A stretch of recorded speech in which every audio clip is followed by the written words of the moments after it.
Hello and welcome back another part of market analysis video. Okay, today we are talking about Nifty special analysis. Okay, first of all, मैंने बताया था कि W pattern एक create की है, W pattern create करने के बाद अपसाइड की मोमेंटम दी. ओके, और यहाँ पर डबल बॉटम भी क्रिएट की है. ओके,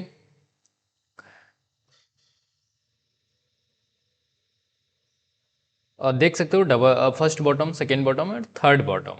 ये फिर से एक डब्ल्यू पैटर्न क्रिएट करने के लिए जा रही है. देख सकते हो फर्स्ट इम्पल्स, करेक्शन, इम्पल्स, फिर से ये करेक्शन मूव की ओर जा रही है. ओके, हम सब लेवल्स देख लेते हैं कि कौन कौन सा स्ट्रांग लेवल होगा. ओके, ये डेली निफ्टी 50 के डेली टाइम फ्रेम पर हूँ. ओके, ये एक बहुत ही मेजर स्ट्रांग सपो रेजिस्टेंस हो सकता है डेली टाइम फ्रेम पे. 25,500. ओके, अगर कोई इंट्राडे करता है तो मैं इंट्राडे के पर्सपेक्टिव से बता देता हूँ कि इंट्राडे वो कौन कौन सा लेवल हो सकता है जहाँ से इंट्राडे के लिए आप ट्रेड कर सकते हो. ओके, इंट्राडे के लिए 1 our is best time frame. Okay, intraday के लिए आप 1 आवर को देखो. ये एक लेवल हो सकता है इंट्राडे के लिए. ओके, मार्केट देख सकते हो बड़ा सा रेड कैंडल बनाई है. ओके, रेड कैंडल बनाने के बाद छोटा सा ये माइनर सा ग्रीन कैंडल, एक भी छोटा सा यहाँ पर ग्रीन कैंडल बनाती है या फिर सॉरी रेड कैंडल बनाती है. रेड कैंडल बनाने के बाद यहाँ से एक भी ग्रीन कैंडल बनाती है तो उसे हम पुल बैक समझेंगे. ओके, जिसे हम रिट्रेसमेंट भी कहते हैं, रिट्रेस समझेंगे और अपसाइड का ट्रेड लेंगे. ओके, क्योंकि यहाँ पर देख सकते हो पहले प्रीवियस डे में यहाँ पर एक गैप था. गैप सपोर्ट और रेजिस्टेंस का काम करती है और गैप था, उसके बाद यहाँ से सपोर्ट भी ली. ओके, तो मल्टीपल टाइम था यहाँ से अब जाने का और यहाँ पर भी देख सकते हो पहले सपोर्ट ली, दो ग्रीन कैंडल बनाई 1 आवर के टाइम फ्रेम पे. ओके, फिर यही सपोर्ट रेजिस्टेंस में कन्वर्ट हो गया. ओके, यहाँ हमें क्या दिख रहा है, यहाँ फर्स्ट टाइम अप गया तो यहाँ से भी अब जा सकती है. ओके, अगर यहाँ पर एक भी रेड कैंडल बनाती है और ये जो अपर क्वाड्रेंट है, अपर क्वाड्रेंट के पास अगर एक भी रेड कैंडल क्लोजिंग देती है तो हम सब बियरिश हो जाएंगे. ओके, अब बियरिश कहाँ तक हो सकते हैं, बियरिश यहाँ तक का टारगेट रख सकते हैं. यहाँ तक का टारगेट रखने का मेन रीजन है, यहाँ पर एक गैप है. ओके, ये गैप है और ये गैप एक दूसरे को ओवरलैप कर रही है. तो जब गैप एक दूसरे को ओवरलैप करे तो वो स्ट्रॉन्ग सपोर्ट रेजिस्टेंस माना जाता है. ओके, और यहाँ पर मल्टीपल टाइम यहाँ पर सपोर्ट ली है. ओके, फर्स्ट टाइम देख सकते हैं लोअर लो क्रिएट किए, हायर है, लोअर लो क्रिएट की यहाँ पर, उसके बाद यहाँ हायर हाई करने का क्रिएट करने के बाद डाउन आई, डाउन से अपसाइड की ओर मोमेंटम दी. ओके, यहाँ एक भी लोअर क्वाड्रेंट पे, लोअर क्वाड्रेंट क्या होता है, ये फिबोना सॉरी ये जो मैं बॉक्स बनाया हूँ, बॉक्स के हाफ पार्ट को कौन से कहते हैं, इंक्रोचमेंट कहते हैं. निचले वाले पार्ट को हम सब लोअर क्वाड्रेंट, ऊपर वाले पार्ट को हम सब अपर क्वाड्रेंट कहते हैं. ओके, यहाँ एक भी रेड कैंडल बनाती है तो हम सब यहाँ तक का ट्रेड ले सकते हैं. ओके, या फिर ये तो बियरिश पर्सपेक्टिव से मैं बताया, अगर इसे भी रिट्रेस करती है, इसे भी नीचे एक भी रेड कैंडल बनाती है और क्लोजिंग देती है लोअर क्वाड्रेंट पे, तो हम सब ऐसे ब्लेजिंग बियरिश हो जाएंगे. ओके, यहाँ तक का टारगेट रख सकते हैं. ऐसे ही एनालिसिस किया जाता है. यहाँ तक का टारगेट रखने का मेन रीजन है इस बीच में ऐसा कोई स्ट्रॉन्ग सपोर्ट नहीं है या फिर कोई रेजिस्टेंस नहीं है जो हमें काम करेगी. तो यहाँ देख सकते हो फर्स्ट टाइम आ गया, second time, third, fourth, fifth, तो मल्टीपल टाइम यहाँ से अब गया, तो ये एक मेजर और स्ट्रॉन्ग सपोर्ट माना जाएगा. ओके, ये तो बियरिश पर्सपेक्टिव से बताया. बुलिश पर्सपेक्टिव से अगर मार्केट ये जो एक माइनर सा 1 आवर के टाइम फ्रेम पे माइनर सा जोन क्रिएट की है रेजिस्टेंस, यहाँ पर यहाँ से एक भी सपोर्ट बनाती है और ग्रीन कैंडल के साथ अपसाइड की मोमेंटम देती है, यहाँ तक का टारगेट रख सकते हैं. ओके, यहाँ पर भी एक भी ग्रीन कैंडल बनाती है और अपर क्वाड्रेंट पे क्लोजिंग देती है.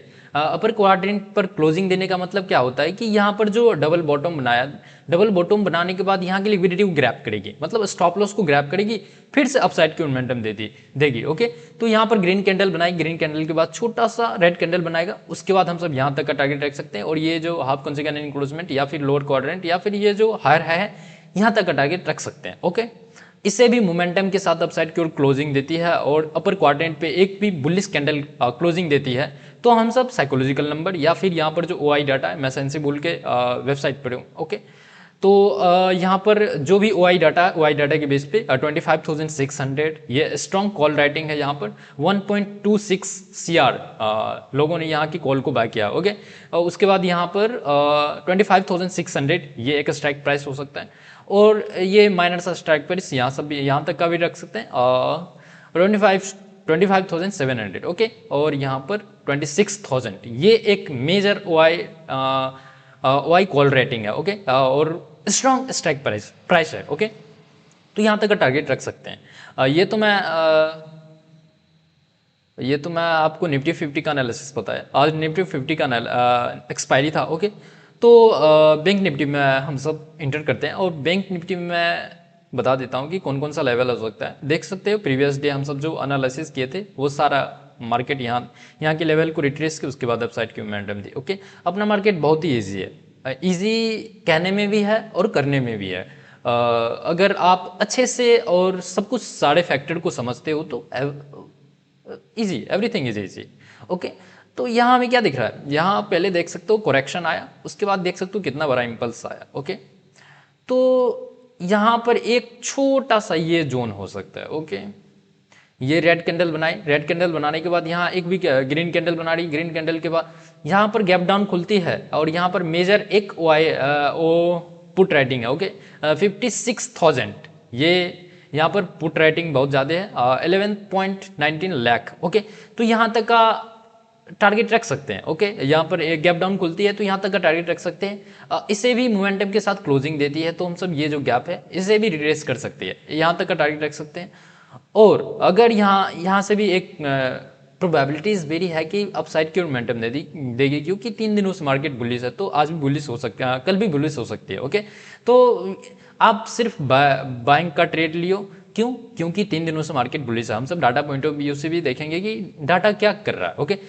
ये बियरिश पर्सपेक्टिव से बताया, अगर इसे रिट्रेस करते हुए डाउन साइड की ओर क्लोजिंग देती है तो ये जो गैप था, आज जो गैप अप खुली तो यहाँ तक भी आ सकती है, और प्रीवियस डे का गैप भी यहाँ पर है। तो मल्टीपल रीजन है यहाँ आने का ओके। यहाँ स्टॉप लॉस भी बहुत सारे लोगों का होगा, तो यहाँ तक रिट्रेस कर सकती है, यहाँ तक का ट्रेड ले सकते हैं okay in bank Nifty okay.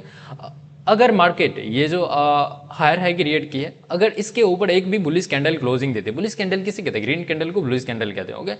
यहाँ पर एक भी ग्रीन कैंडल क्लोजिंग देती है तो इस बीच में ऐसा कोई स्ट्रांग स्ट्राइक प्राइस नहीं है, तो ये 56,500 के पास से ये देख सकते हो रिट्रेस कर रही है ओके। इस लेवल को अप साइड की ओर एक भी ग्रीन कैंडल के साथ क्लोजिंग देती है तो हम सब यहाँ तक का टारगेट रख सकते हैं। 57,000 एक स्ट्राइक प्राइस और स्ट्रॉन्ग स्ट्राइक प्राइस है। क्यों? क्योंकि यहाँ देख सकते हो 20 लाख लोगों ने कॉल को बाय किया ओके। तो यहाँ तक का टारगेट रख सकते हैं। कॉल को बाय करने का मतलब क्या होता है, मैं अच्छे से एक्सप्लेन करता हूँ। कॉल को बाय करने का मतलब है कि मार्केट अप जाएगी ओके, वहां तक जाएगी और हम सब वहां तक सही होंगे ओके। पुट को बाय करने का मतलब क्या होता है, पुट को बाय करने का मतलब होता है कि मार्केट डाउन जाएगी ओके, डाउन और आपके स्ट्राइक प्राइस तक जाएगी ओके। वहीं पर हम सब ऑप्शन सेलिंग के पर्सपेक्टिव से देखें, ऑप्शन सेलिंग में अगर आपका स्पॉट वाला चार्ट अपसाइड की ओर जा रहा है तो वहां हम पुट को सेल करते हैं ओके, कॉल को बाय करते हैं, पुट को सेल करते हैं ओके। अगर मार्केट अपना बियरिश जा रहा है, स्पॉट वाले चार्ट पे बियरिश जा रहा है, तो वहां हम सब क्या करते हैं, वहां हम सब पुट को बाय करते हैं, कॉल को सेल करते हैं, दैट्स इट, इतना ही है ओके। ये कंफ्यूजन वाला चीज़ है, मैं पढ़ा था, इसमें मैं बहुत सारा कंफ्यूजन दूर किया तो आप लोगों को बताया ओके। तो ये कंफ्यूजन वाला चीज़ है, तो आप कमेंट कर सकते हो, अच्छी टॉपिक के बारे में आप कमेंट कर सकते हो, तो मैं उसे अच्छे से एक्सप्लेन कर दूंगा ओके। ये एक लेवल हो सकता है, ये 57,000 यहाँ तक का टारगेट रख सकते हैं ओके। हम सब डाटा पॉइंट ऑफ व्यू से देखें, डाटा में फर्स्ट ऑफ ऑल एफआई का और प्रो का डाटा देखना चाहिए, ये स्ट्रांग माना जाता है ओके। क्लाइंट और डीआई उतना कोई इफेक्टिव नहीं होता है, फिर भी इसे भी देखना है ओके। यहाँ हमें क्या दिख रहा है, डाटा पॉइंट ऑफ व्यू से हम सब देखें तो कॉल में इन्होंने कॉल मीडियम बियरिश कॉल को सेल किया है ओके, और पुट को भी सेल किया है ओके।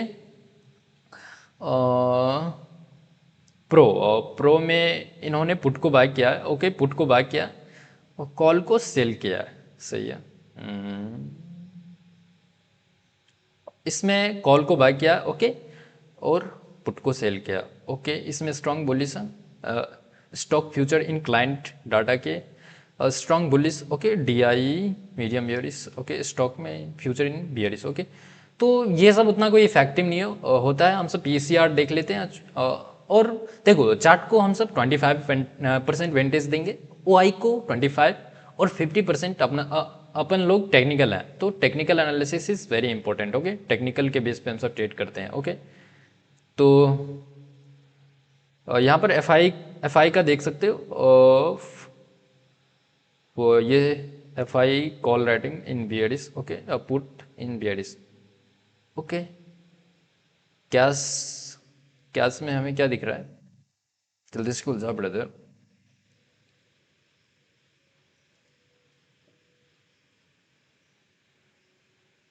कैश में हमें दिख रहा है कि एफ आई आज 1441 करोड़ का इन्होंने बाय किया है। ओके, 453 करोड़ का इन्होंने डीआई ने बाय किया। ओके, तो ओवरऑल हम सब कल बुलिश रह सकते हैं। Okay, on the basis of data point of view. Okay, तो बुलिश रहने का मल्टीपल रीजन है, डाटा भी हम लोगों का बुलिश है। एफ आई देख सकते हो 1441 करोड़ का बाय किया। ओके, और डी आई भी 453 करोड़ का बाय किया। ओके, तो देख सकते हो यहाँ पर देख सकते हो एफ आई कितना इफेक्टिव होता है और डी आई कितना इफेक्टिव होता है। तो आप उससे पता चलता है कि एफ आई और डी आई कितना स्ट्रांग पार्ट होता है इन ट्रेडिंग। ओके, तो ये एनालिसिस वीडियो था।